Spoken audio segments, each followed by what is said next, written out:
Alrighty guys, title of the video today, this could be my last video. It may or may not be, I don't know. All I know is I'm starting to get angry, and when you get angry and you're doing videos, it's probably not a great idea because I don't want to have the fallout for my business or to have the fallout for anyone I know. But anyway, a bloke this morning sent me this message. I'll put it up on the screen right now, and basically I'll let you read it for a quick second.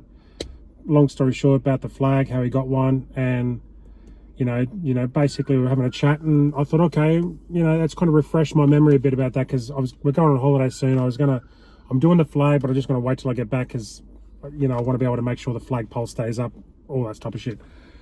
But anyway, the point of this video is there's going to be a few things I'm going to talk about quickly, but I'm going to put them in a nutshell, put them all into one big nut, right? So the Ben Roberts-Smith thing, the way the media were on that already, the Diesel, the war, everything, right? ABC media, shit like that. Like, what I don't get is the average person, we buy into society, we buy into how this all works, right? Because we kind of hope when our numbers up and we get in trouble, we need help from something, that society, even though it's put together well, obviously if the lawyers and whatever, the Constitution, you kind of feel like that's going to back us up, right? So if I'm using Ben Roberts-Smith for an example, I don't know if they've awoken a sleeping giant here or not, because all I know is I've been following a lot of it, and there's a lot of it that makes sense, a lot of it doesn't make sense. But one thing that I don't understand is, why is it nobody above him is in trouble? No one? I'm sorry, but generally speaking, when a sports team goes to shit, who's the first person that gets fired? Not the perfect player, not the captain, it's the coach. Why hasn't the coach, so to speak, is he in trouble? So you mean to tell me that Ben Roberts-Smith and his little group were running crazy, doing whatever they want, and nobody above them was telling them they couldn't do it? I call bullshit. Now, that's that. The Australian flag thing, now, my response to that was, when I actually asked my local member, I was basically told, they're too expensive, they're just for non-profit community groups, blah, blah, blah. Sorry, not sorry. And I kind of copped that. I was like, all right, okay, I can see your point. But then I started to think about it. When all these NDIS programs started coming out, those videos coming out, how fake they are and bullshit and that.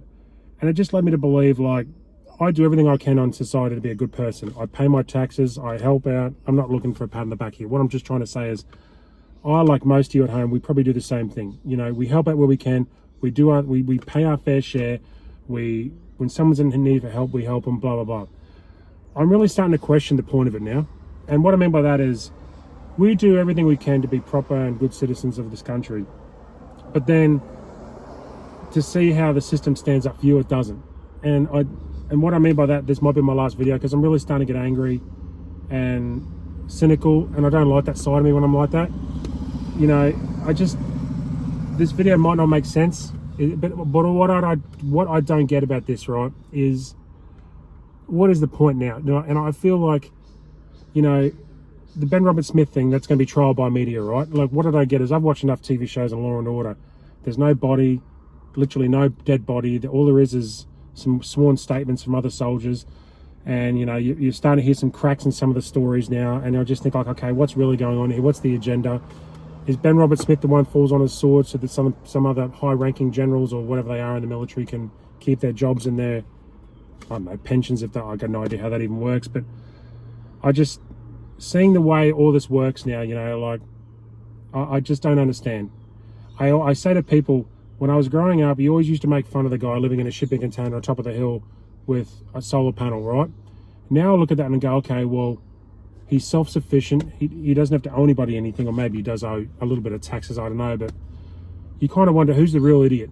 Like, are we the idiots that just pay into this system, this society, and think that it's going to look after us when it probably doesn't at the end?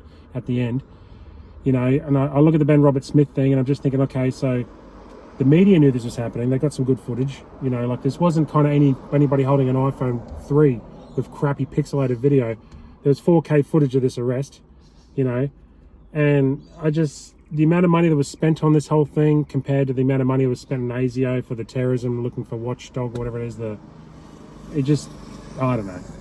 You look at the cost of, like, diesel, right, all this shit. Like, I thought it was supposed to be getting cheaper now. It's not. It's more expensive. Like, it's a weird video to make. I don't know what I'm going to title it, but I don't know if I should take a break or not, but am I the only one? Like, comment below if you've watched this far. Like, it's really starting to shit me off now that, you know, we live in a society and we all do our fair share, because assuming that all parts of society will back us up when we need it, you know, like the legal system, this, that, whatever. I'm starting to look at it now going, it's not. It's dog eat dog. It's who you know, it's what you know, it's what you can prove, what you can't prove. That doesn't mean shit anymore. It's just, I don't know. It's just a weird video to make, and I'm sorry. But I can't be the only one that just looks at everything going on right now and wonders. And I'll bring up Trump for an example. We are so busy worrying about Trump and all that shit over there that we're not worried about our shit here. It's like that Choc guy, the PT guy, the darker guy, the Kiwi guy. I don't mean to be offensive on that. But the Islander, Polynesian looking bloke, like, he basically said every time something happens over there, we look at it, we forget like all this crap going over down here. Like, how the hell we're not putting our entire trust behind the Christopher government trying to pull out some fossil fuels to get us back into some sort of energy independency, you know, like. And I saw, was it Liam, whatever that journalist had to go at Chris Bowen yesterday. It was good finally starting to push against the narrative of the clean, green, new idea, or whatever the fuck it is. Like, I just don't get it. It's a weird video to make. I'm at 6 minutes. I don't know if I've made sense, but point of this video, it's just, I don't know. Like, are you angry too? Comment below, let me know.